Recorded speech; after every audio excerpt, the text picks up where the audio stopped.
Hi, I'm Robin Shooter, founder of Empower Total Health, and the topic for this week's weekly update is saturated fat is still bad for you and coconut oil is not exempt. Now, one of the most disturbing trends that I've witnessed in recent years is the number of vegans who have fallen for the saturated fat is good for you propaganda. Every week, I see multiple comments in vegan Facebook groups that I belong to, claiming things like the dangers of saturated fat have been exaggerated, you need saturated fat for your hormones, saturated fat helps heal your gut. Actually, it's the opposite. And of course, the ubiquitous coconut oil is good for you.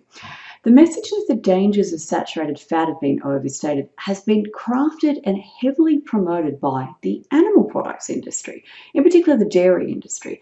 Unsurprisingly, since dairy products are one of the major sources of saturated fat in westernized countries, unless you're vegan.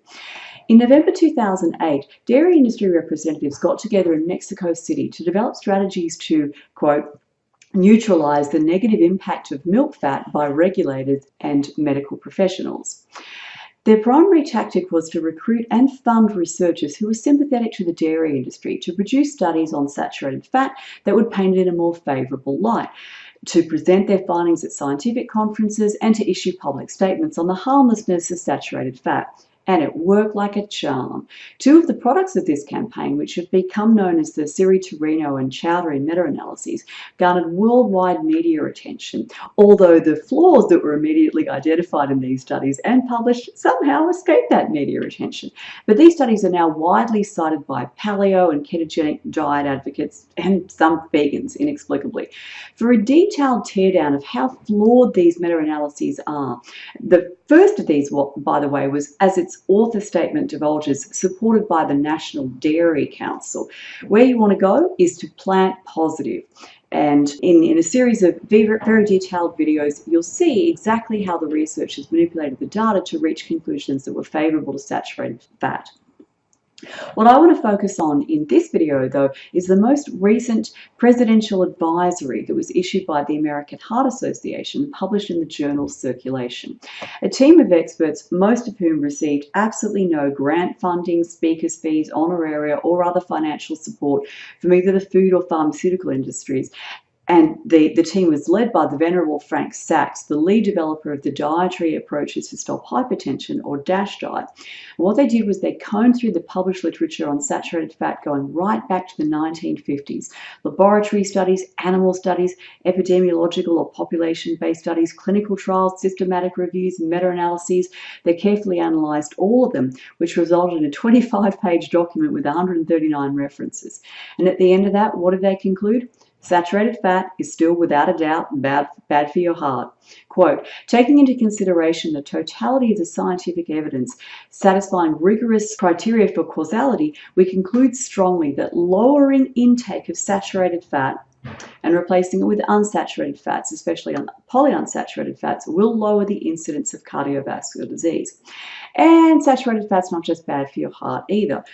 Prospective observational studies in many populations showed that lower intake of saturated fat coupled with higher intake of polyunsaturated and monounsaturated fat is associated with lower rates of cardiovascular disease and of other major causes of death and all-cause mortality. That's all major causes of death, including cancer. Now, there are two main messages from the report that vegans need to take on board. Number one is that pulling saturated fat out of the diet and replacing it with refined carbohydrate foods like the Oreo cookies, the cakes, and the donuts that I see posted on every vegan Facebook group that I belong to every day, that won't do you any good. As the author stated, in contrast, replacement of saturated fat with mostly refined carbohydrates and sugars is not associated with lower risks of CVD and did not reduce CVD in clinical trials. And number two is that coconut oil, seemingly beloved of vegans everywhere, is no better than animal source saturated fat when it comes to heart disease. Quote, a recent systematic review found 7 controlled trials that compared coconut oil with monounsaturated or polyunsaturated oils. Coconut oil raised LDL cholesterol in all 7 of these trials, significantly in 6 of them. The authors also noticed that the 7 trials did not find a difference in raising LDL cholesterol between coconut oil and other oils high in saturated fats such as butter, beef fat, or palm oil. Clinical trials that compared direct effects of CBD on coconut oil and other dietary oils have not been reported. However, because coconut oil increases LDL cholesterol, a cause of CVD, cause and has no known offsetting favourable effects, we advise against the use of coconut oil. Now, for more of the lowdown on what's wrong with coconut oil, you can read my fully referenced article, Coconut Oil But Beyond the Hype. There's one glaring weakness in this otherwise excellent review. Although the authors do point out that evidence from prospective observational studies indicates that carbohydrates from whole grains reduce CVG when they replace saturated fat, they state that a trial has never been conducted to test the effect on CHD outcomes of a low-fat diet that increases intake of healthful, nutrient-dense carbohydrates and fibre-rich foods such as whole grains, vegetables, fruits and legumes that are now recommended in dietary guidelines. Doctors Dean Ornish and Caldwell Esselstyn have both conducted just such trials, and they've published their findings in peer-reviewed medical journals, as I've discussed in several previous articles. I have no idea how these seminal papers were missed by Frank Sachs and his team, especially since Ornish's heart disease reversal program is now US Medicare funded, but hopefully their next review will include the pioneering work of Ornish and Esselstyn, which continues on to this day.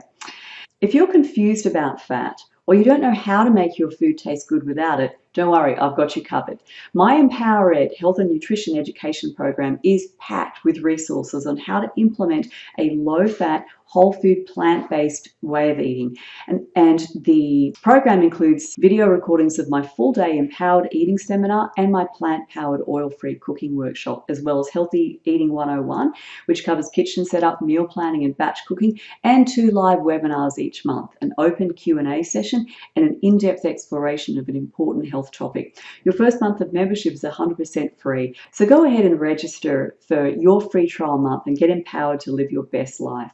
And I will catch up with you for next week's weekly update.